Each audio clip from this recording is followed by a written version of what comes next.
Hey, what's up everybody? This is Corey from My Two Cents, and we're going to take a quick look at a Apple Watch band from Mydeal off of Amazon. This is going to be the Apple Watch Black Edition version from Rotobox. This is a fairly inexpensive watch band when it comes to comparing to Apple. I think I bought it for $30.99, and comparing that to Apple's $200+ metal bracelet, some people just can't afford that on their Apple Watch to replace. So we're going to take a look at what comes in this. We have a link remover. We will have to remove the links out of this to get it to size correctly for your wrist. We also have a screwdriver and screws, which we'll take a look at here in just a few seconds. Some instructions for how to use the link remover, and a lovely Amazon "thank you for purchasing" card. So you can see here that the link remover basically just pushes pins out. Nothing too crazy, but we'll show you how to do that in just a few seconds in the little review here. I'm going to go ahead and pull the band out. It comes in a fairly nice little package. It has a butterfly clasp. It's got a little bit thinner link. I think it's called a tri-link, where it has 3 links that mesh together rather than just a double. We're going to pull this out. I can already feel that it's not extremely tight when it comes to the links meeting up. You can already feel a really quality band by it being nice and snug. You don't get a lot of play left and right in the band, whereas this one, you can feel a little bit of that, kind of like a bike chain when it gets really worn out. You can flex a little bit more. You definitely have that flex in this. Man, they put a ton of plastic on this thing, and it is on there really good. So you don't have any worries about getting this band scratched at all when you receive it. I'll go ahead and pull off this other side. So here you go. I'm talking about that flex. You can wiggle it back and forth a little bit.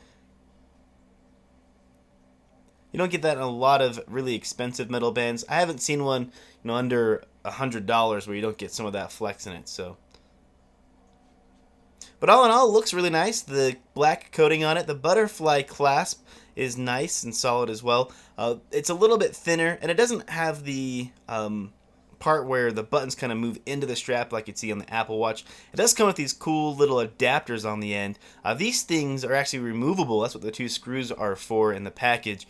And you can actually put any band on this you want. So that's kind of handy. Those themselves are $15 when you try to buy them from Amazon. So the link remover, you just go ahead and screw on. It'll screw in and push the pin out. And here's the screwdriver and the few screws I was talking about. So you can take the end off of this strap and buy any strap you want that's the right size, and then put it into the end of this and put it onto your Apple proprietary holder. So that's kind of cool. So we're going to grab our Apple Watch here, and you can see that it's just going to slide in just like the original band. If you need to watch how to remove that, you can watch my Apple Watch unboxing video. I'll show you how to take the band off. It looks pretty good in my mind. I mean, the color matching is quite nice. It's a little bit more matte than it is glossy like the watch. So let's put the butterfly clasp on here, and this will help you figure out how many links you're going to have to remove. See if I can get my camera to focus. There we go, a little bit better. So it's starting up, and you can see that the Apple Watch itself is a little bit more glossy, where the band is a little bit more matte. Still not a bad look. So looking at it, you can see that it's definitely loose. We'll have to remove some links out of it. And it looks like, based on the links themselves, we're going to have to pull out 2, possibly 3 links. So we're going to use the link remover to do that. I'm going to show you how to use the link remover here just real fast as well.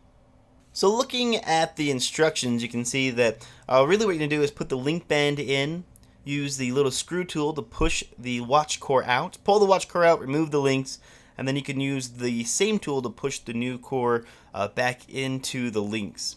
So looking at the links, you can see one side will have a little bit of a cutout on it, and one side will have a rounded side. What we need to do is actually push on the rounded side of the link. That one is the one that will be pushed out. You'll see that once we remove it, you'll have a little nub on one side that'll make it so it can't be pushed out both directions. So just not a lot of force, just a little in there when it's in the right spot, and pull it out. So you can see that on the core, the left side where my fingers are at is a little bit more rounded.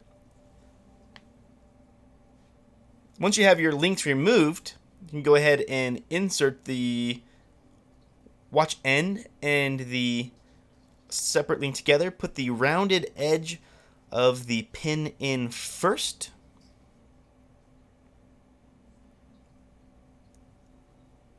and then go ahead and push it through. Oops, I just dropped one, and it went in the crack of my background here. So I'm going to grab a new one here just real fast. Perfect, here we go. So you can see that the one side kind of has a bulb on it almost, where it doesn't want to be depressed all the way through. Then use your link tool. Go ahead and press this back in.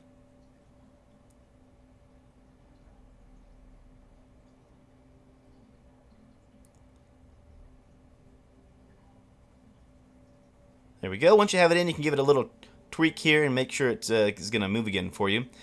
Now for the watch band itself, it's not an extremely bad deal. $30.99, you get a pretty decent band. It's much more economical than we'd find from Apple. I can't give it a 5-star. I might give it a 3.5. If you found the band to your liking, you can hit up the product link down in the description. If you have any questions, throw in the comments. And if you found the video helpful, hit that like button. As always, thanks for watching, and I will catch you on the next one.